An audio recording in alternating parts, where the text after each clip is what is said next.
Let's end with ethos. Ethos is the ethical appeal. In this case, in the art of persuasion, ethos is for both.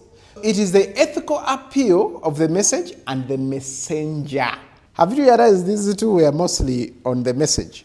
But ethos is both on what? The message and the messenger. What you're saying and who is saying it.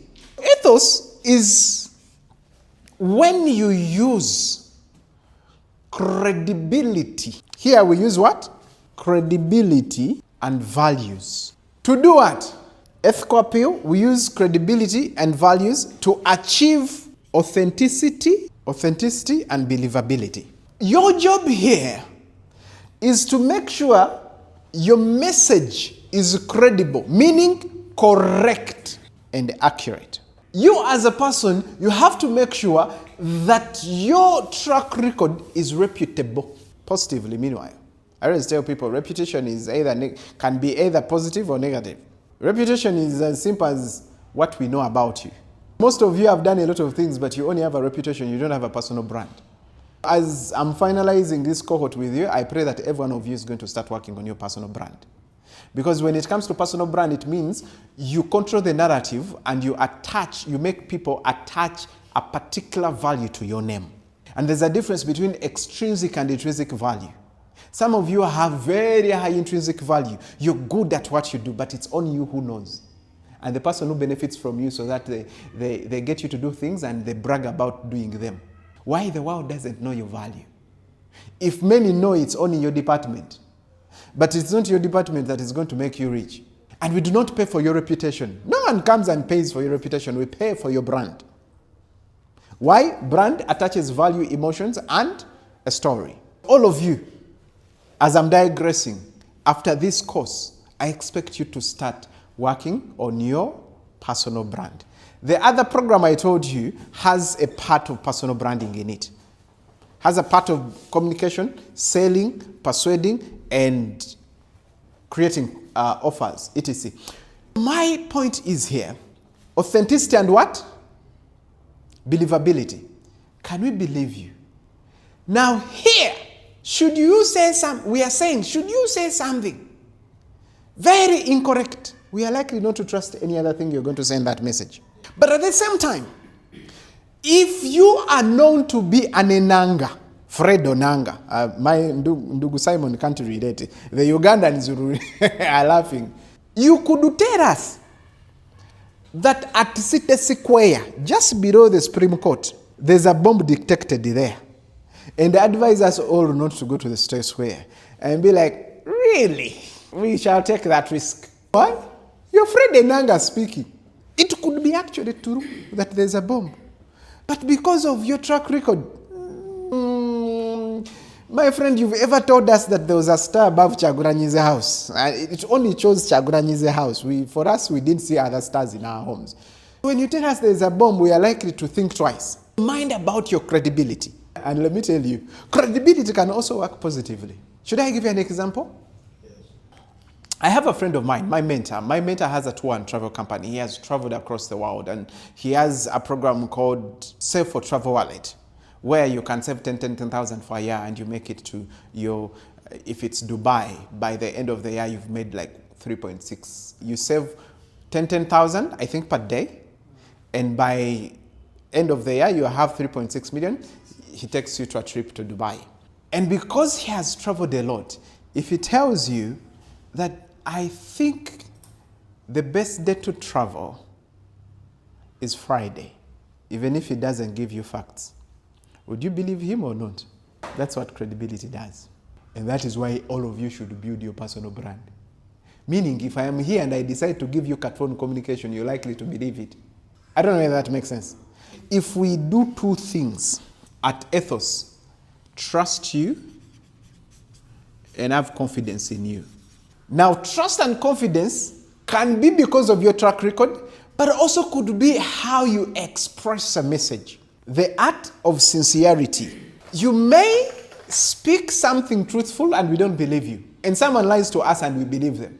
And I've seen many people on social media lying to people. And people believe them. And some of us with the truth, they don't listen.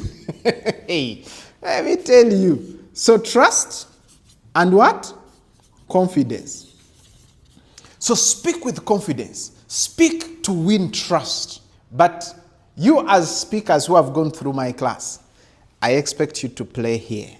This is where I expect Herbert, Simon, Gershon, Rebecca, Brenda. This is where I expect you to speak from.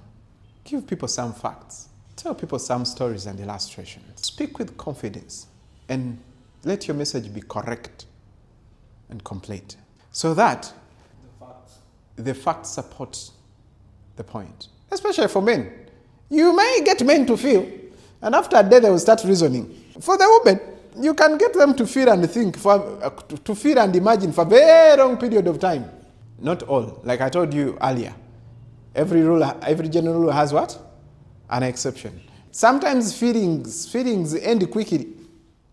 So my point is, should a man start getting out of feelings, do you have supporting facts that rely back on? But also, can we trust you? You has told us a story and the facts. That is the simplicity of the art of persuasion. In detail, later if we go in the pro course, we shall handle the different tools and the elements we can use in persuasion, and then we shall look at tricolonies, we shall look at triads, we shall look at ascendetons, we shall look at anaphoras, we shall look at refrains, we shall look at repetition. Those are all tools and techniques of persuasion. And I can give you an example of anaphora. Do you know that speech that says, I have a dream? I have a dream that one day, ta-ta-ta-ta-ta. I have a dream, ta-ta-ta-ta-ta-ta. That's anaphora. When you repeat a particular statement at the beginning of every sentence, there's a way it grabs people's attention and emotions. When Pierre Lumumba says, when I look at Africa, some questions come to my mind. I ask myself, what would happen if Kwame Nkrumah, Patrice Emery Lumumba to rise up and see what is happening? For they will be confronted with an Africa where the Democratic Republic of Congo is at home. For they will be confronted with an Africa where South Sudan, the youngest nation, the Nuera, have risen against the Dinka. For they will be confronted with an Africa where in the hotels of Dar es Salaam, even potato fried in the hotels of Dar es Salaam are called French fries, even when they are fried in the hotels of Dar es Salaam. For they will be confronted with an Africa where young women and men, for they will be confronted. That's anaphora. There's refrain, where you repeat a particular one sentence or message so much that if people forget everything, they will remember that. Yes, we can. Yes, we can. Yes, we can. In Obama's speech, don't tell me words don't matter.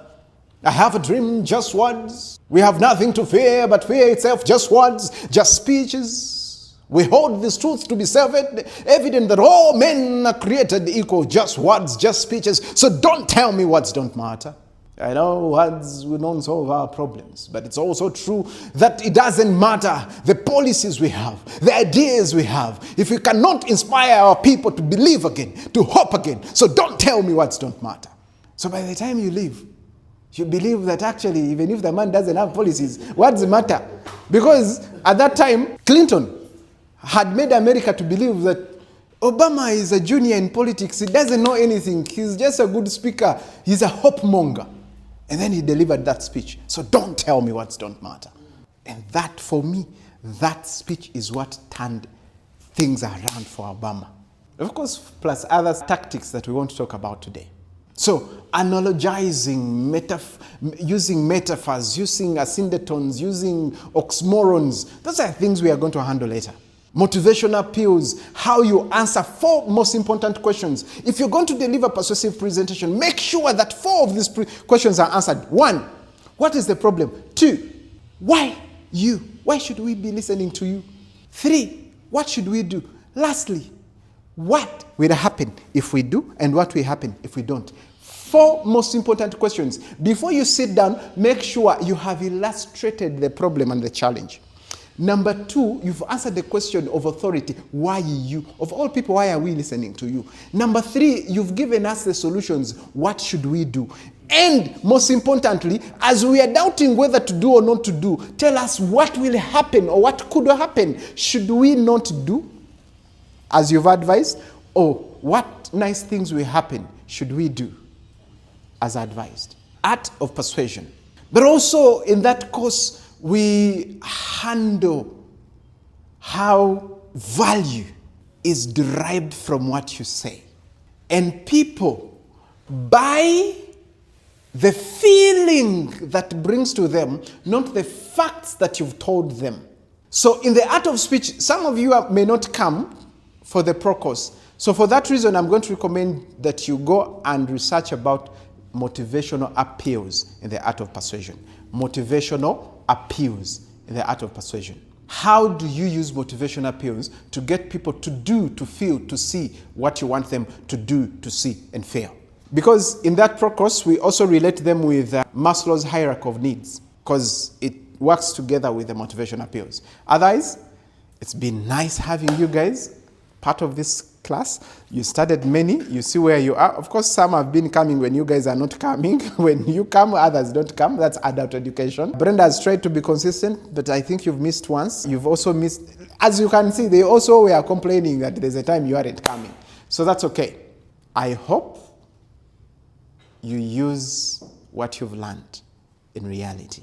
I've taken more time because it's my last time with you guys. Thank you. And finally, my favorite part of the show, your presentations.